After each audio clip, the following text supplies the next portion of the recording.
Good evening, and welcome to a deep dive into the high-stakes, high-tension diplomacy currently shaping the future of the war in Ukraine. For months, the world has watched the grinding conflict on the Eastern Front, but this week, the battleground shifted from the trenches of the Donbas to the carpeted halls of the White House.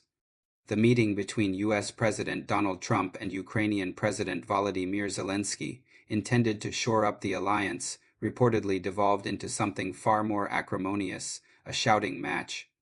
According to multiple reports from sources familiar with the conversation, the encounter was volatile, with President Trump allegedly using strong language and applying intense pressure on his Ukrainian counterpart.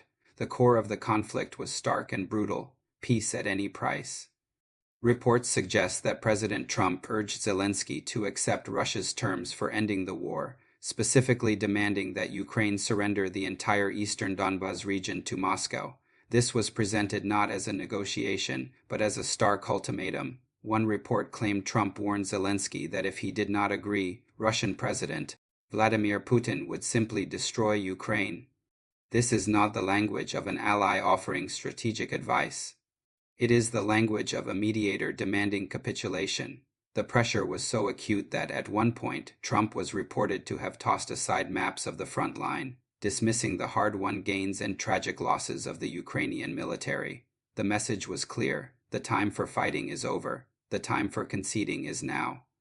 President Zelensky, however, refused to be cowed. While describing the meeting as frank, a diplomatic euphemism for a difficult exchange, his public statements afterward were resolute. He made it clear that his goal was not merely a quick cessation of hostilities, but a just peace. The distinction is critical. A quick peace could mean a ceasefire along the current vast front line, a scenario Trump later suggested on social media, urging both sides to stop where they are and let both claim victory. Let history decide.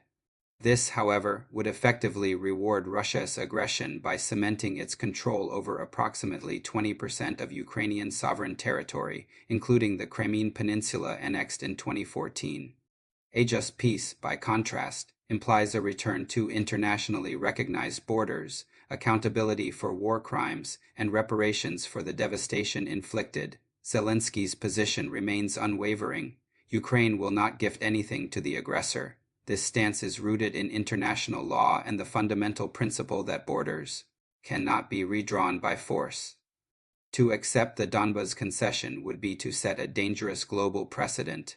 The tension is further underscored by what Zelensky did not receive. He had reportedly hoped to secure advanced U.S. weaponry, specifically Tomahawk missiles, which could strike deep into Russian territory.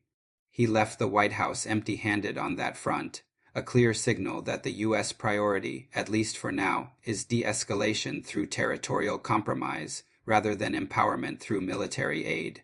This is a subtle, yet profound, shift in the dynamic between the two nations. The pressure exerted in the Oval Office is now set to transition to a proposed high-stakes summit.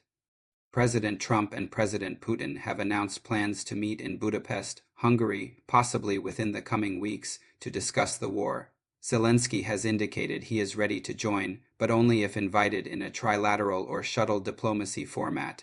The choice of venue is, in itself, a geopolitical statement. Hungary is led by Prime Minister Viktor Orban, a figure widely regarded by Kyiv and many European Union leaders as one of the Kremlin's most reliable allies within the EU. Orban has consistently opposed EU sanctions against Russia and has maintained a close personal relationship with Putin.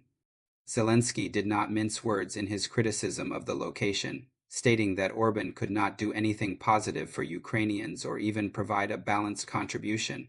This is a polite way of saying that holding a peace summit in the capital of Russia's most sympathetic European partner is hardly a neutral setting. It lends an air of legitimacy to Moscow's position before a single word of negotiation has been spoken. The optics suggest a deliberate attempt to sideline the European Union and NATO, two bodies that have been staunchly united in their support for Ukraine's sovereignty. By choosing Budapest, the summit bypasses the traditional diplomatic channels of Brussels or Geneva, favoring a venue where the atmosphere is decidedly more favorable to the Russian narrative. Furthermore, the summit's proposed structure is vague. Trump suggested he wanted to make it comfortable for everybody and that the three leaders have to get together, but that their involvement may be separated. This separated involvement is a crucial detail. It raises the possibility of a scenario where Trump and Putin meet first, agreeing on a framework, and then presenting a fait accompli to Zelensky, a classic diplomatic maneuver designed to force a weaker party's hand. While the diplomatic drama unfolds, Russia's position has remained, in the words of Dmitry Peskov, unchanged. Moscow has repeatedly demanded a complete withdrawal of Ukrainian troops from all four regions it claims to have annexed: Donetsk, Luhansk, Kherson, and Zaporizhia, in addition to the 2014 annexation of Crimea. These demands are not about a negotiated compromise. They are about a Ukrainian capitulation. They represent a fundamental rejection of Ukraine's right to exist within its internationally recognized borders. The pressure from Washington for Zelensky to concede the Donbas is a step toward legitimizing this maximalist Russian position, one piece of territory at a time. The stakes of this diplomatic maneuver could not be higher, not just for Ukraine, but for the entire post-World War II international order. The principle of territorial integrity, the idea that sovereign borders cannot be changed by military force, is the bedrock of global stability. If Ukraine is forced to surrender territory under pressure from its most powerful ally, it sends a chilling message to every nation with a powerful revisionist neighbor. For the European Union, this moment is a profound challenge. The EU has poured billions into supporting Ukraine and maintaining a unified front against Russian aggression. The prospect of a US-brokered peace that undermines their efforts and rewards Moscow's aggression would fracture the Western alliance and severely weaken the EU's standing on the global stage. It would signal that European security can be dictated by a deal struck between Washington and Moscow, bypassing Brussels entirely. This is where the concept of fairness comes into sharp focus, as requested in our writing guidelines. If the US is willing to pressure Ukraine to concede territory to Russia to end a war of aggression, the same standard must be applied globally. The world is watching to see if the US will apply a consistent moral and legal framework to all conflicts, or if geopolitical expediency will once again trump international principle. The outcome of the Budapest Gambit will define the credibility of Western diplomacy for a generation.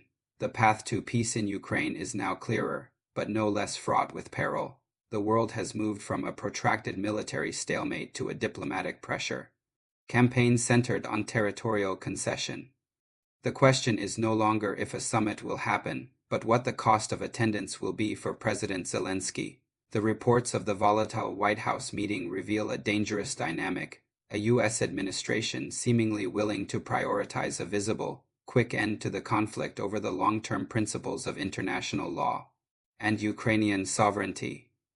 The choice of Budapest as a venue only reinforces the perception that the deck is being stacked against Kyiv. For the general audience, the takeaway is simple. The war in Ukraine is entering its most critical diplomatic phase. The outcome will be determined not by the strength of the Ukrainian defense, but by the resolve of its leadership to resist pressure from both its enemies and now its most powerful ally.